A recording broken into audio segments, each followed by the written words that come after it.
पश्चिम बंगाल में क्यों इतना इम्पोर्टेंट है पंचायत चुनाव? क्यों हर बार पंचायत चुनाव में होता है इतना बवाल? क्यों इस चुनाव में जाती है कई लोगों की जान? इन सब पर बात करेंगे इस वीडियो में। नमस्कार, मैं हूं स्वर्णा और आप देख रहे हैं अनकट।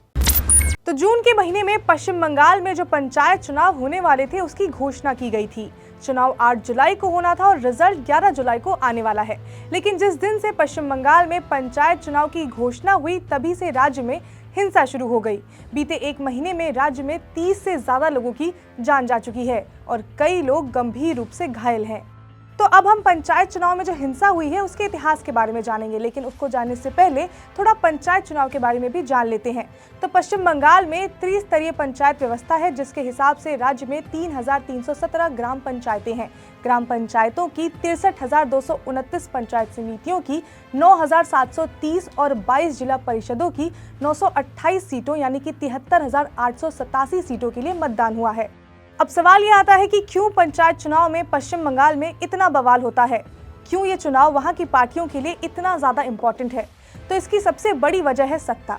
इतिहास गवाह रहा है कि जिस पार्टी ने पंचायत चुनाव में अच्छा प्रदर्शन किया है उस पार्टी ने आगे चलकर विधानसभा और लोकसभा के चुनाव में भी अच्छा प्रदर्शन किया है। पश्चिम बंगाल में वाम मोर्चा सरकार बनने में इसलिए सफल हो पाई और 34 सालों तक सत्ता में रह पाई क्योंकि उनकी जमीनी पकड़ काफी ज्यादा मजबूत थी। इस लिहाज से पंचायत चुनाव इतने अहम हैं। इसके अलावा अगले साल यानी कि 2024 में लोकसभा के चुनाव होने हैं। पश्चिम बंगाल में 42 लोकसभा सीटें हैं, जिसे कोई भी पार्टी नहीं गंवाना चाहेगी। इसलिए इस चुनाव के जरिए सभी पार्टियां अपना दबदबा जो है वो अभी से ही बनाना चाहती हैं। लेकिन ऐसा पहली बार नहीं हुआ है जब पश्चिम बंगाल में इस तरह का वायलेंस देखने को मिला हो। 2013 और 2018 ऐसे साल थे जब पश्चिम बंगाल ने हिंसा का अलग रूप देखा था। आधिकारिक आंकड़ों के अनुसार 2013 और 2018 में 13 और 14 लोगों की जान चली गई थी।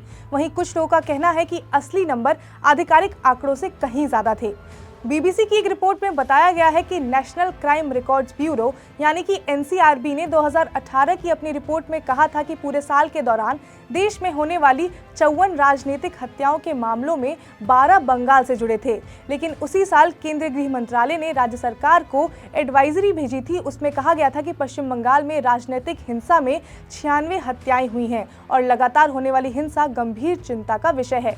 उसके बाद एनसीआरबी ने सफाई दी थी, उसे पश्चिम बंगाल समेत कुछ राज्यों से आंकड़ों पर स्पष्टीकरण नहीं मिला है, इसलिए उनके आंकड़ों को फाइनल नहीं माना जाना चाहिए। उस रिपोर्ट में कहा गया था कि साल 1999 से 2016 के बीच पश्चिम बंगाल में हर साल औसतन 20 राजनीतिक हत्याएं हुई हैं। लेकिन ऐसा बवाल सिर्फ इस दशक में ही देखने को नहीं मिला है। 1971 में सिद्धार्थ शंकर के नेतृत्व में कांग्रेस सरकार के सत्ता में आने के बाद तो राजनीतिक हत्याओं का जो दौर शुरू हुआ उसने पहले की तमाम हिंसा को पीछे छोड़ दिया था। तभी तो 1977 के विधानसभा चुनाव में जनता ने उन पर भरोसा नहीं जताया। तो हिंसा का पश्चिम बंगाल में पुराना इतिहास रहा है और इस बार भी ऐसा ही देखने को मिला। अब देखते हैं कि इस पंचायत चुनाव में किसकी जीत होगी। खैर, जो भी होगा हम आपको अपडेट देते रहेंगे। जुड़े रहिए अनकट के साथ। इसके साथ ही अगर आपको ये वीडियो पसंद आई हो तो लाइक करें, शेयर करें, सब्सक्राइब करें अनकट को।